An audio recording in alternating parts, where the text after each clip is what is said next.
Hello there, and thank you for opening this video. Now we're going to just go over a quick recap on eye accessing cues along with some examples and how it goes. Now, eye accessing cues, typically the non-verbal behavior. 93% of our communication is non-verbal, and it's more towards their thought process rather than anything else. Now, the final point, you could tell whether they're trying to deceive you or not. Get back to it. The final point, whether they're trying to deceive you or not, is more towards experience rather than anything factual, because the founders of NLP disputed this back in 1979 in their book From Frogs to Princes. But for the sharp-eyed viewer and the skilled personnel into body language, they still think the reason why they did say that, Richard Bandler and John Grinder, was simply because they wanted to cover their back. Okay, now eye accessing cues. Now, eye movement indicates how a person is thinking, whether they're imagining the future or past or internally recalling something. A sound, either making things up or talking to themselves, or even attending to their feelings. Now, often this person often even the person themselves will not be aware of how they are thinking. Yet, if you're sharp-eyed and skilled enough, you'll be able to pick it up. Okay. Now, eye accessing cues is not something new and something that was brought on by NLP. I don't know if many of you are familiar with a person called William James. He is basically one of the fathers of psychology, and he stated, or he touched upon eye accessing cues, both triggering and reflecting representational systems on how you think, back in 1890 within his book called Principles of Psychology.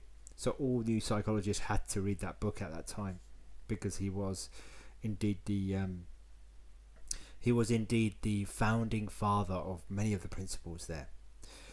He basically stated, in attending to either an idea or a sensation belonging to a particular sense sphere, the movement is the adjustment of the sense organ felt as it occurs.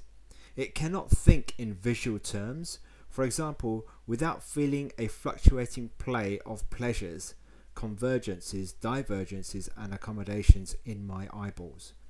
When I try to remember or reflect the movements in question, I feel like a sort of withdrawal from the outer world. As far as I can detect, these feelings are due to an actual rolling outwards and upwards of the eyeballs. Now, he was basically going on about the visual side of things. So if we look at this next slide, you can see that what William James is going on about, to the side and upwards, is more visual representation, and that is basically the start of eye accessing cues. Okay, so now, other than, many people have asked me, why do we have to study eye accessing cues? Isn't it a manipulation thing or what have you?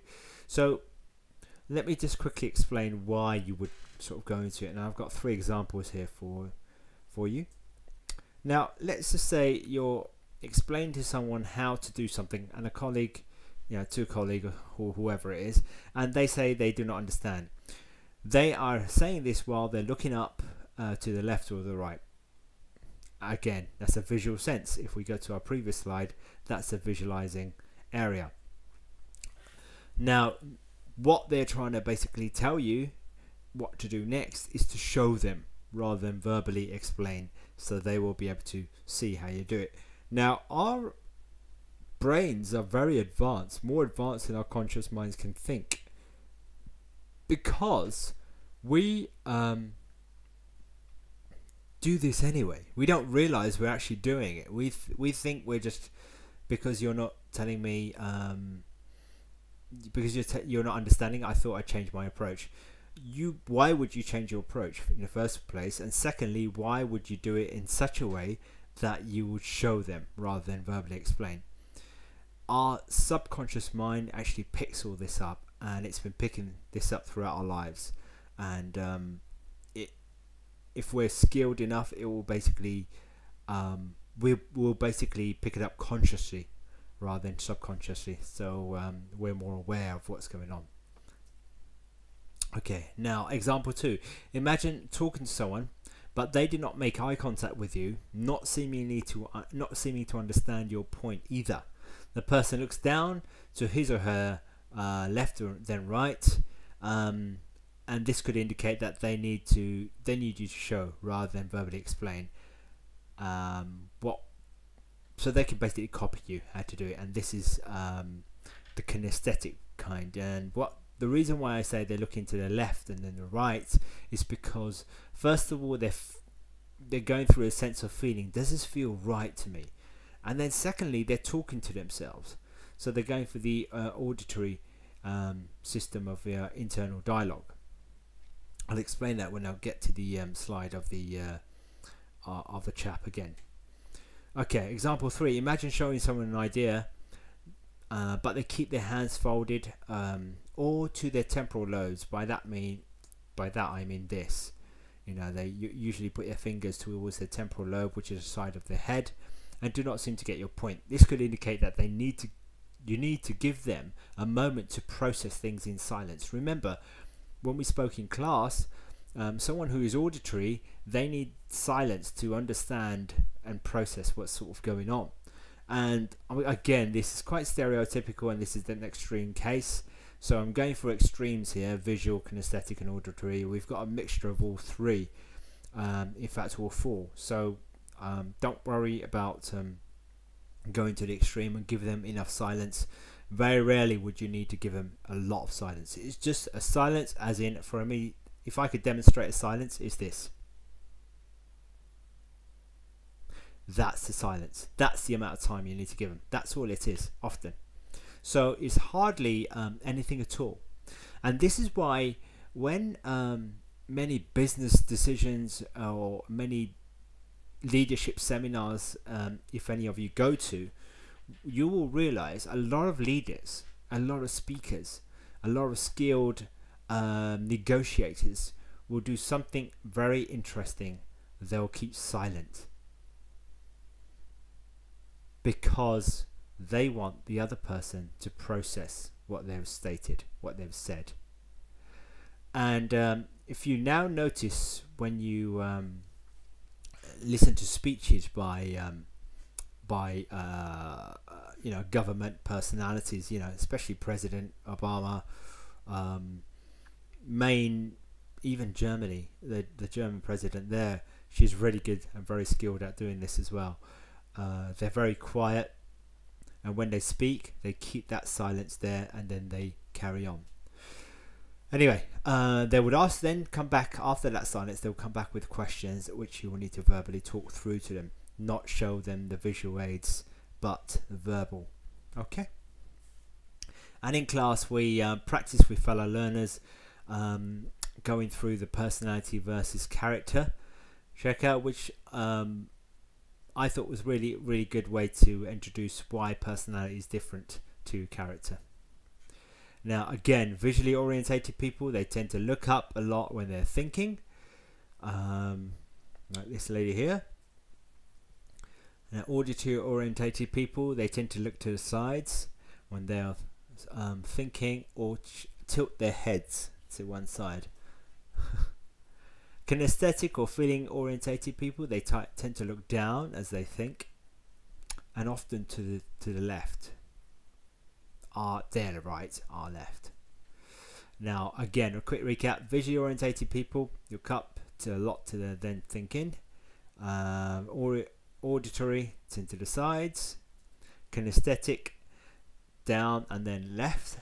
Their right, our left. And finally, when internal dialogue is going on, they're looking towards our right, their left.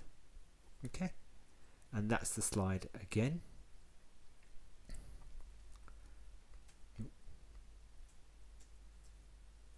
Sorry about that.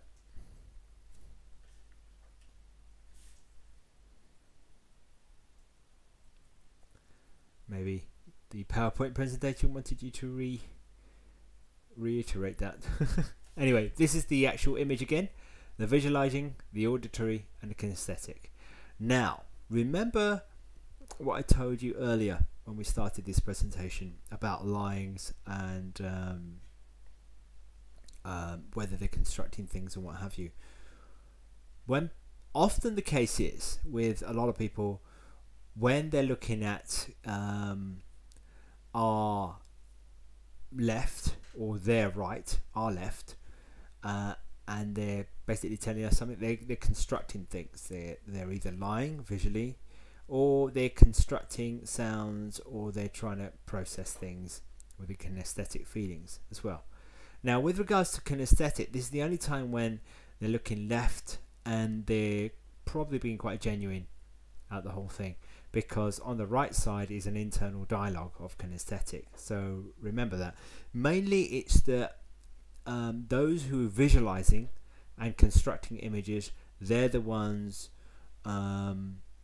basically often get caught out by lying using this process. Okay.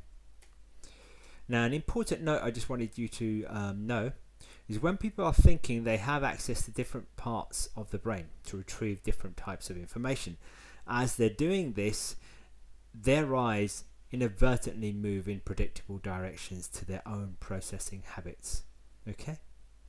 Now, an auditory recall could be this way to one person, and an auditory recall could be this way to another person. So what I'm trying to say is, make sure you get your baseline first. Always make sure you get your baseline first. So here's a little quick video on I'll give you an example of how this all works. Okay.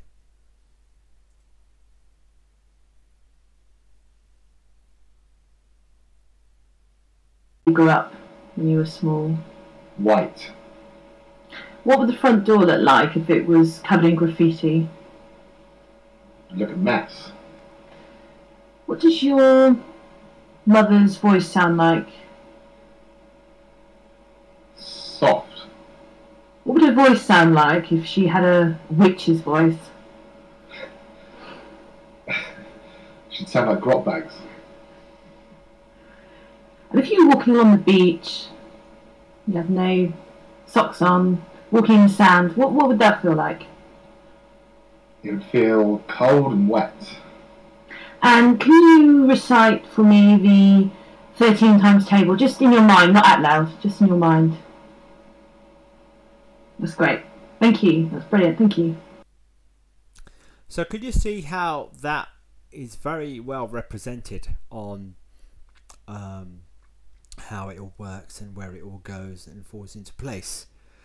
Now, this chap here is your typical, box standard personality. And if you notice, he actually took his time while flicking through, but not a lot of people do that. They actually just flick through quickly, and if you notice some of your colleagues in class, you'll probably notice that it doesn't take that long. It's almost like a microsecond of thought that they go through, because the brain works really fast at these things. Okay. Now again, here you are. There's the whole map, so to speak, the full map on visual eye accessing cues. Okay, visual, constructed, kinesthetic, auditory, remembered, and the full set. Okay, take care, have fun.